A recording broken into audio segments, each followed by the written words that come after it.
2 tugas PKK kelas AK71. Di sini kami akan melakukan sesi wawancara terhadap HRD dari KAP Elia dan rekan. Tungguin ya. Ditunggu, Pak. Siap, lanjut. Selamat siang Bapak. Ya, siang. Terima kasih Pak sudah meluangkan waktunya dan memberikan kesempatan kepada kami semua di sini untuk melakukan sesi tanya jawab. Di sini kalau boleh tahu ini bersama dengan Bapak siapa ya Pak? Saya dengan Bapak Abdi Kurniawan. Bapak Abdi Kurniawan. Ya. Oke Bapak, berarti di sini merupakan HR dari kantor KAP Elia dan rekan ya Pak? Ya. Oke, untuk pertama kami mohon izinkan kami melakukan perkenalan terlebih dahulu. Di sini kami dari Universitas Multidata Palembang. Saya sendiri sini Veronica dan ini teman-teman saya. Nama saya Rizka Amelia Pak. Nama saya Diana. Nama saya Michael. Oke. Baik Pak, di awal tadi kan saya sudah mengatakan melakukan sesi tanya jawab. Oke, jadi di sini itu sesi tanya jawab itu terkait tentang soft skill, hard skill, dan juga interpersonal skill yang dibutuhkan agar bagi para kandidat atau karyawan yang mau melakukan interview pekerjaan. Oke, jadi baik kita mulai saja ya Pak. Beberapa pertanyaannya. Oke Pak, di sini menurut Bapak sebagai HR, apakah soft skill itu tuh benar-benar sangat diperlukan dalam lingkungan pekerjaan serta kalau di perusahaan ini sendiri nih Pak, apa sih yang paling dibutuhkan soft skillnya bagi perusahaan ini? Yang pertama tentang apakah sangat perlu soft skill itu sangat perlu dalam dunia kerja. Khususnya di KAP ini sendiri, yang pertama kita harus punya basic yang namanya akuntansi. Karena kalau nggak lulusan akuntansi mungkin agak berat untuk jalan di KAP ini. Yang kedua, di KAP ini yang harus mempunyai prioritas kita sebagai auditor. Karena auditor itu kita nggak bisa kepemihakan antara klien dan lain-lainnya. Kita harus jujur nama itu. Terus lagi ya, komunikasi itu penting karena kita di KAP ini punya tim, jadi kita harus komunikasi yang baik sama tim. Nah, kalau nggak komunikasi baik, saat kerjanya akan kecil. Itu. Oke, teman-teman yang lain ada pertanyaan nggak nih? Boleh. Oke, saya mau tanya Pak. Bagaimana sih cara Bapak untuk mengevaluasi dari soft skill terhadap kandidat saat proses rekrutmen? Yang pertama, yang pasti ada melalui tes ya, baik tertulis maupun nanti ada wawancara langsung. Oke. Kita lihat dulu tertulisnya, kebanyakan sih pengetahuan dasar umumnya terhadap akuntansi. Kira-kira kalau mereka cukup baik, itu lanjut ke proses wawancara. Dari situ sebenarnya yang pentingnya itu lebih ke wawancara sih. Bagaimana pengalaman kerja mereka, bagaimana mereka dulu di tempat kuliahnya, apalagi yang fresh graduate. Ikut himpunan mahasiswa gitu, itu perlu. Aktif. Berarti itu jadi poin lebihnya Pak ya? Poin lebihnya sebenarnya. Izin Pak, saya ingin tanya juga. Menurut Bapak, KAP ini menyediakan pelatihan soft skill bagi karyawan-karyawan? Pastinya, karena akuntansi ini dia global, nggak kayak di perusahaan. Misalkan kalian di perusahaan itu cuman akuntansi nih. Akuntansi nggak seluruhnya kalian mencatat. Kalau di perusahaan untuk kas, bank, karena untuk piutang, persediaan aset itu sudah beda lagi. Tapi kalau kita di KAP ini memang seluruh akun jadi kita catat. Nah, yang satu. Yang jelas yang pastinya ada pelatihan khusus untuk staf-staf auditor karena pembaruan. Apalagi di perpajakan itu setiap tahun berubah, peraturan berubah, jadi kita harus benar-benar update dan soft skill-nya harus diperbarui terus. Izin tanya Pak, Seberapa besar sih peran soft skill dalam penilaian kinerja karyawan di tempat ini? Penilaiannya Ya. cukup besar karena itu dasar. Soft skill itu dasar kita. Soft skill itu kan berkaitan dengan kayak kita nih di KAP, Microsoft, pegang Accurate, itu soft skillnya harus baik. Oke Pak, itu kan terkait tentang soft skill. Sekarang kita bergeser ke hard skill itu sendiri. Kalau untuk teman-teman hard skill sendiri, ada yang mau ingin ditanyakan? Saya ingin tanya Pak, untuk hard skill itu apa saja sih yang umumnya menjadi fokus utama dalam proses rekrutmen Pak? Hard skill itu hampir sama lah soft skillnya, cuma lebih di lapangan ya. Pertama yang pasti harus paham dengan akuntansi. Mungkin kayak kita langsung ketemu sama klien ya. Klien kan kita langsung berhadapan, jadinya kita harus paham nih apa yang benar-benar jadi pusat perhatian kita terhadap klien dengan akun-akun yang mungkin terdapat curigaan terhadap satu akun. Karena kita auditor tuh memang harus punya skeptis. Kita harus punya skeptis.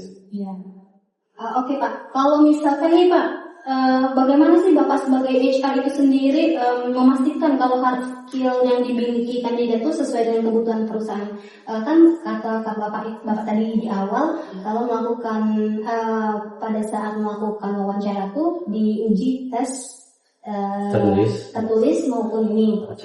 Oke Pak, kalau misalkan nih pada saat wawancara para kandidat nih hanya mengatakan kalau dia bisa melakukan beberapa hard skill seperti Microsoft Office ataupun ia dapat mengenal suatu kasus, itu bakal ditanya lebih lanjut ya Pak? Atau bakal dites benar-benar dites penggunaan soft skill itu sendiri? Kalau dirasa perlu, kalau kita ragu nih dengan apa yang mereka ucapkan apa ini, wajib. Iya, minimal dasar lah. Lalu apakah perusahaan menuntut karyawan untuk terus meningkatkan hard skill mereka secara berkala atau secara terus-menerus Pak? Oh ya, kalau itu sangat penting karena kita di sini kan yang jelas ingin terus meningkatkan kualitas kita ya, standar kerja kita, karena audit ini bisa dipandang sebelah mata. Karena kerjanya yang benar-benar detail, integritasnya tinggi, harus kritis tadi, harus wajib ya Pak. Apa tantangan terbesar Bapak sebagai HRD terkait hard skill saat ini? Untuk saat ini mungkin pada saat mungkin kayak gini ya. Saya lulusan tahun jauh dengan fresh graduate. Jadi nggak bisa disamain karena di audit atau akuntansi ini terus berubah, peraturan terus berubah. Jadi kita memang harus benar-benar siap. Jadi menurut saya ada kesenjangan antara teori pada saat kuliah sama dengan praktik pada saat kerja. Mungkin situ tantangannya ya. Saya terus memang benar-benar kita ini harus upgrade ilmu, pengetahuan kita, upgrade skill kita di audit ini. Mungkin itu tantangan yang musim. Ya. Baik Pak, lanjut ke interpersonal skill ya Pak. Menurut Bapak, mengapa sih interpersonal skill itu tuh dianggap sangat penting bagi karyawan itu sendiri? Pertama di audit ini kita langsung berhubungan sama klien langsung ya. Jadi kita satu auditor itu bisa pegang banyak PT, itu kita harus temuin langsung ke klien yang terkait masalahnya. Nah, jadi di sini memang harus dituntut untuk personal skill. Pertama, kinerja tim itu bagaimana. Seperti saya bilang di awal, terus komunikasinya dalam penyelesaian masalah terkait laporan keuangan atau temuan-temuan yang ditemukan di lapangan. Menurut saya sih itu personal skill ini sangat penting. Lanjut, bagaimana sih Bapak menilai interpersonal skill seorang kandidat sendiri? Kalau personal skill ini lebih di wawancara ya, karena kita tahu bagaimana cara dia, language dia dalam ngomong. Gak asal ngomong ke klien, karena kan kita di sini klien itu juga sumber pendapatan bagi kita. Jadi kita nggak bisa klien langsung, kita harus ada punya etika dalam bicara, terus etika dalam bekerja, etika sama timnya gimana. Kayak gitu, yang lebih lihat dari personal. Oke. Mungkin masalah interpersonal apa yang sering muncul di lingkungan kerja kira-kira? Yang lebih sering muncul mungkin konflik antar tim sendiri, karena mungkin kurang komunikasi. Karena misalkan satu tim itu ada orang 4, kita punya ketua tim sama anggota. Satu miss, semua miss. Satu miss komunikasi, semuanya bakal miss. Karena akuntansi ini dia terus berhubungan dari tahun-tahun sebelumnya. Terus lanjut. Kalau satu miss akan dia memang harus. Intinya memang komunikasi ya. Komunikasi yang lebih penting, sangat penting dalam tim. Untuk strateginya sendiri, biasanya itu strategi apa yang dilakukan untuk meningkatkan interpersonal skill karyawan? Yang pertama mungkin kalau kita ngomongin tim ya, lebih sering komunikasi, terus apa lagi ya, upgrade terus pengetahuan biar nggak jadi beban tim. Kalau kita beban tim namanya ya, kita harus saling dukung kan sih. Pak, ada pertanyaan sedikit. Misalkan nih Pak, ada 2 kandidat. Yang pertama ini tuh lebih komunikasinya lebih baik, tapi untuk dasar-dasar pemahaman akuntansinya kurang. Yang kedua, dasar-dasar akuntansinya paham, tapi komunikasinya kurang baik. Nah itu menurut Bapak yang bakal dipilih ini yang pertamanya dan kedua Pak dalam KAP ini sendiri? Kalau saya pribadi yang pasti, apalagi dari KAP ya, untuk paham dulu dengan dasarnya. Oke, walaupun komunikasinya ya sebenarnya kalau andai kata harus milih nih, ya, saya pilihnya yang dasar dulu. Nah, kita nanti bakal ada pelatihan. Ya, karena kalau dasarnya udah nggak paham, gimana mau kerjanya nantinya. Untuk teman-teman sekalian, apakah ada yang pertanyaan lebih mendalam mau ditanyakan ke Bapak ini? Ada waktu. Mungkin bagaimana menurut Bapak melihat keterkaitan antara soft skill, hard skill, dan entrepreneurial skill dalam menunjang keberhasilan kerja? Kalau menurut saya ketiganya itu saling berkaitan. Yang pertama kita harus punya soft skill. Kita tadi pengetahuan dasarnya, basic apa yang dipakai. Terus kedua hard skill itu kayak praktikum di lapangan. Komunikasi dengan klien, meninjau dengan data-datanya. Terus interpersonal ya sangat penting dari segi tim ya, personalnya ya. Karena kalau sudah ngomongin tim ini kita nggak bisa egois. Terus saling support, saling dukung. Kalau satu miss, seperti saya bilang tadi, semua bagus. Oke. Satu pertanyaan lagi ya Iya, Pak. boleh. Dapatkah Bapak memberikan contoh kondisi di mana soft skill ini lebih menentukan dibandingkan dengan hard skill? Kalau saya nih, soft skill itu dasar, hard skill itu nanti pengalaman klien. Yang pertama kalau di KAP kita soft skill udah nggak bisa, nanti kita bawa ke klien, walaupun kita udah maksudnya kita nggak mungkin lagi ngajarin mereka dasar, karena dasar itu udah mereka dapetin di kuliah. Mungkin nanti tambahan-tambahan seperti apa kayak kita sampling data di lapangan, kita cek set of name, kita cek aset of name, kita cek cash of name, itu nanti pasti yang orang-orang baru ini akan diajarin dulu. Kita sebagai tim dulu nih, lihat ketua tim gimana caranya. Nah, berkembangnya mereka nanti itu nanti bisa jadi ketua tim. Itu sangat inilah harus soft skill dulu lah. Soft skillnya harus benar.